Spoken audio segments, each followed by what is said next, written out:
Hello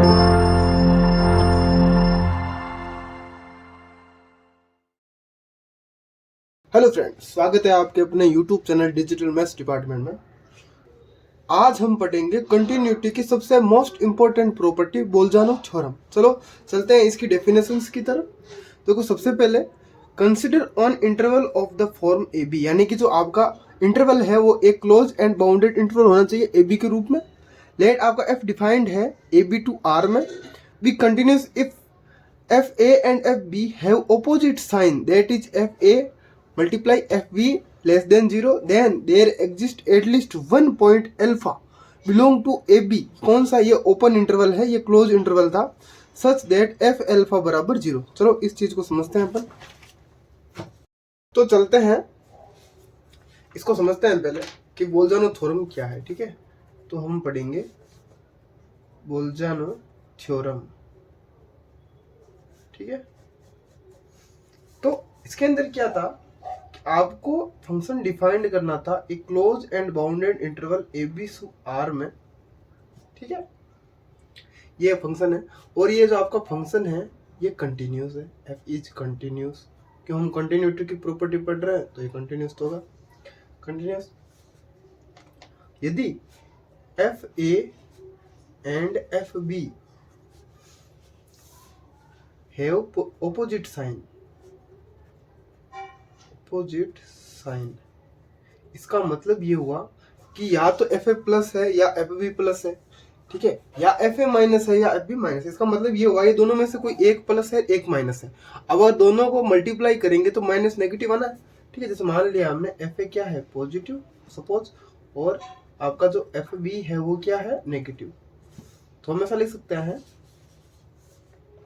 और करके F A multiply F B less than 0। इसका मतलब क्या हुआ, जैसे मान लो जैसे 1 + 5 है 1 - 3 है, तो दोनों को मल्टीप्लाई करेंगे तो -15, यानी कि 0 छोटा ही आ रहा है, 0 छोटा ही आ रहा है ना।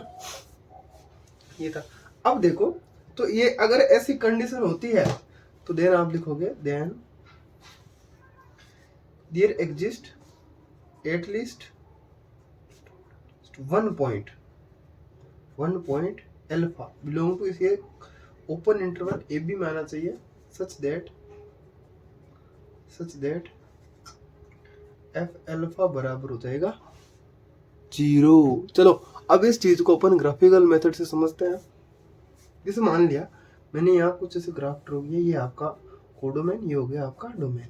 ठीक है, अब आपका जो कोडोमेन है, सॉरी डोमेन ए बी है, डोमेन ए बी टाइप में। ठीक है, तो ये इंटरवल ए बी से मान लो यहाँ ए है, यहाँ कुछ बी है, ऐसा कुछ होगा, ऐसा कुछ होगा, यहाँ ए है यहाँ क्या है बी। ठीक है, फिर जैसे मान लो कोई फंक्शन कंटिन्यूस है, उसमें एफ ए और एफ बी अलग अलग है। जैसे मान लिया एफ ए प्लस है या एफ बी माइनस है, ध्यान से देखो, जैसे फंक्शन कुछ ऐसे डिफाइन कर लो। जैसे मान लिया हमने ऐसे कुछ फंक्शन करके डिफाइन कर दिया, ऐसे करके फंक्शन डिफाइन कर दिया। ठीक है, अब इस चीज़ को समझना, जैसे ये वैल्यू क्या होगी एफ ए होगी, ये वैल्यू क्या होगी एफ बी होगी। इस चीज़ को समझाए, ये वैल्यू है एफ ए, ये क्या है एफ बी। क्यों? सामने वाला फंक्शन एफ ए हो गया, ये हो गया एफ बी। अब ये कंटिन्यूस है एकदम। अब ये चीज़ देखो, ये भी प्लस है, प्लस में ये भी क्या है प्लस में, जबकि ऊपर कंडीशन हमें ये दे रखी है कि इसमें से एक क्या होना चाहिए नेगेटिव होना चाहिए। तो वापस एक बार एक ग्राफ और ड्रॉ करो आप। इसे मान लो मैं यही ग्राफ ड्रॉ कर रहा हूँ। ठीक है, अब ये मान लिया मैंने, ये ए है ये बी है, ये आपका इंटरवल दे रखा है यहाँ पर कुछ। ठीक है, अब आप एक काम करो, फंक्शन को ऐसे ड्रॉ करो, कुछ ऐसे ड्रॉ कर दिया आपने, मान लो ऐसे करके ऐसे ड्रॉ कर दिया। ठीक है, अब ध्यान से देखना, ये है आपका एफ बी, ये है आपका एफ ए। तो ये यहाँ से देखो, ये क्या है नेगेटिव, ये नेगेटिव है, और यहाँ क्या है पॉजिटिव। अब ये ध्यान से देखो, ये कम से कम एक बार यहाँ टच कर रहा है, यहाँ टच कर रहा है और यहाँ टच कर रहा है, मतलब यहाँ एक्स एक्सप्रेस की वैल्यू क्या हो जाएगी 0। क्यों? वाई एक्स की वैल्यू क्या होती है 0 होती है। तो यानी कि यहाँ जैसे मान लिया कोई पॉइंट अल्फा है, तो यहाँ एफ अल्फा बराबर क्या आ रहा है 0। कुछ भी ले लो, जैसे एग्जाम्पल और ले रहे हैं अपन। आप बोलोगे सिर्फ एक बार टच करेगा, ये कोई जरूरत नहीं है, 2-3 बार भी टच कर सकता है। जैसे मान लो एक एग्जाम्पल मैं ऐसे और ले रहा हूँ, मान लिया हमने ऐसा कुछ किया। ठीक है, जैसे मान लिया यहाँ ए है यहाँ बी है। अब फंक्शन डिफाइंड है, कुछ भी फंक्शन डिफाइंड कर लो, जैसे मान लो कंटिन्यूस होना चाहिए, उनसे मैंने ऐसे कुछ डिफाइन किया, ऐसे कुछ ऐसे, ठीक है, ये ऐसे डिफाइन कर दिया मैंने फंक्शन को। तो मान लो ये है आपका एफ ए और ये है आपका एफ बी, कंटिन्यूस है, कहीं पर भी पॉइंट कट नहीं कर रहा है, ठीक है। तो ये ध्यान से देखो, ये है आपका नेगेटिव, ये आपका क्या है तो पॉजिटिव, ये कम से कम एक बार तो यहाँ टच कर ही रहा है। देखो यहाँ कितनी बार टच कर रहा है, 1 2 3 4 5 6 7 बार टच कर रहा है, यानी 7 बार 7 ऐसे अल्फा मिलेंगे अलग अलग, जिस पर इसकी फंक्शन की वैल्यू क्या होगी, 0। तो ये थी बोल्जानो थ्योरम। अब वापस इसकी डेफिनेशन देखेंगे और नोट्स देखेंगे।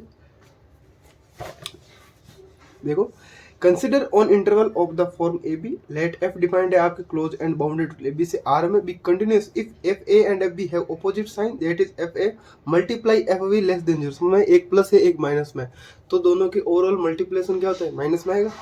Then there exist at least 1 point alpha, at least 1 point यानी कम से कम 1 पॉइंट अल्फा ऐसा मिलेगा ए बी, ये कौन है, ये ओपन इंटरवल है, सच दैट एफ अल्फा बराबर क्या जाएगा, 0। ये थी बोल्ट्जमान थ्योरम, ठीक है। आगे हम पढ़ेंगे इंटरमीडिएट वैल्यू थ्योरम एंड इसकी प्रॉपर्टी।